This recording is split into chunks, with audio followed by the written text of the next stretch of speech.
বেড়াই আইছি কালকে শুক্রবার দিন ঘুরছি আর কত কাপড় খালা তো ধুইয়া দেয়। খালায় যেগুলো বাড়ি বাড়ি কাপড় এগুলো খালায় ধুইতে দিই, আর যেগুলো নতুন কাপড় এগুলো আমি চেষ্টা করে ধুইতাম।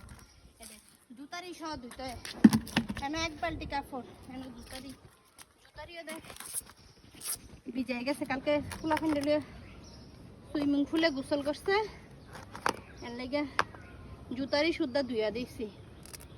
আমার আবার নোংরা আমি পছন্দ না, কষ্ট লাগ ওইলো চেষ্টা করি ধুইয়া লেতে।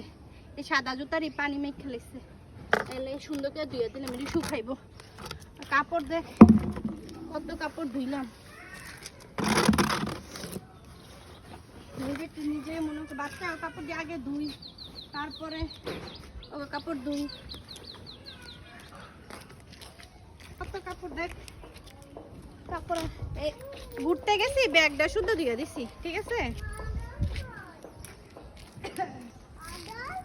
আরো কাজ আছে ইয়ার নিচে দেখো। ওকে এই যে দুই পুলায় আরো কাপড় দুনিয়ার কাপড় ভরায়। আর যে গরম পড়ছে গরমের লেগে ঘামলেই কাপড় খুলে লাই, আর গামা কাপড় আর পরাই না। চেষ্টা করি একটু পরিষ্কার করে রাখতে। কত কাপড় বালতি বইরা বইরা কাপড় ধোয়া ডেলি, প্রতিটা বাচ্চার মারে এরকম।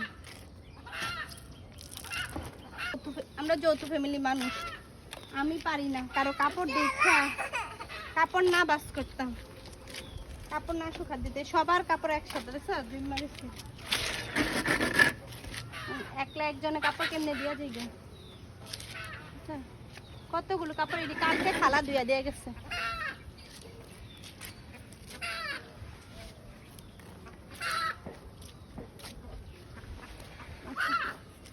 আমার রুম আগে ঘুমের তো উঠে খাইলি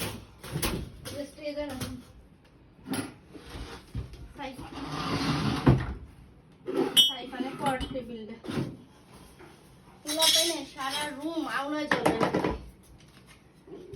ক্লিন করো। আচ্ছা এটা হ্যাপি রুম, এটা ননদের রুম গুছানো গুছাইছি সকালবেলা। তারপরও হালকা ঝাড়ু দিতেছি যাইরা পরে মনে ঘর ঝাড়ু দেওয়া হইব। এটা শাশুড়ির রুম গুছায় রাখি, কারণ শাশুড়ি বাড়িতে নাই।